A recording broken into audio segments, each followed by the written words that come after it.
밤 이렇게 시간이 안 가는지 정말 버스 안에서 going 이불 속에서 going 은 언제나 너에게 going.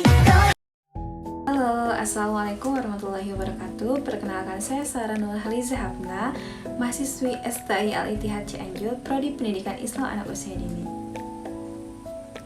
Di sini saya akan memaparkan mengenai manfaat, fungsi, dan tujuan pendidikan di jenjang satuan PAUD harus memahami tentang ilmu psikologi perkembangan anak. Berikut adalah manfaat dan fungsinya. Yang pertama, mengoptimalkan pembelajaran. Pemahaman perkembangan anak membantu pendidik merancang dan memberikan pengalaman pembelajaran yang sesuai dengan tahapan perkembangan kognitif, fisik, sosial, dan emosional, sehingga dapat mengoptimalkan proses pembelajaran agar sesuai dengan tingkat pemahaman dan kebutuhan individual anak. Yang kedua, menyesuaikan metode pengajaran. Guru PAUD yang memahami perkembangan anak dapat menyesuaikan metode pengajaran untuk lebih efektif dan menyenangkan, sehingga dapat merancang pendekatan pembelajaran yang kreatif dan sesuai dengan minat dan karakteristik anak-anak.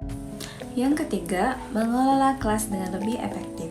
Pemahaman psikologi perkembangan membantu guru dalam mengelola kelas dengan memahami pola perilaku anak dan merancang lingkungan belajar yang kondusif, sehingga dapat meningkatkan efektivitas pengelolaan kelas, menciptakan suasana yang positif, dan mengatasi tantangan perilaku.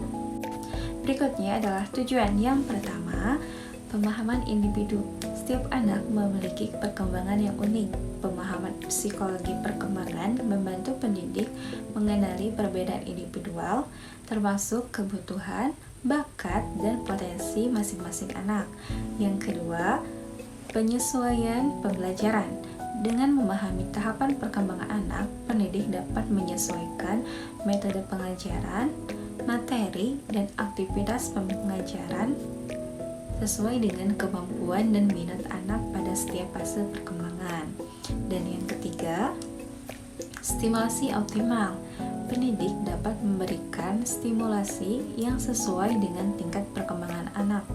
Hal ini penting untuk menciptakan bahwa pengalaman belajar dan kegiatan di kelas mendukung perkembangan kognitif, fisik, sosial, dan juga emosional anak.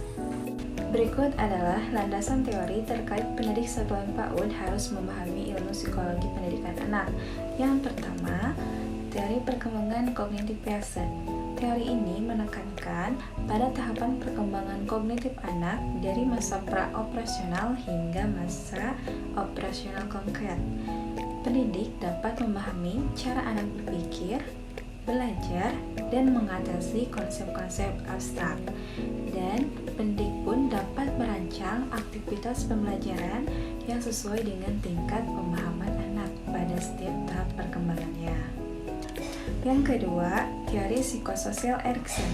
Teori ini menyoroti perkembangan identitas dan konsep diri anak melalui serangkaian tahapan psikososial. Pendidik dapat memahami tantangan perkembangan psikososial anak dan memberikan dukungan yang sesuai.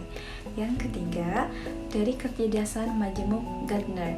Teori ini mengajukan bahwa anak-anak memiliki berbagai jenis kecerdasan. Pendidik dapat mengakomodasi keberagaman ini dan mengenali potensi anak di berbagai bidang. Sekian pemaparan dari saya. Mohon maaf bila ada salah kata. Wassalamualaikum warahmatullahi wabarakatuh.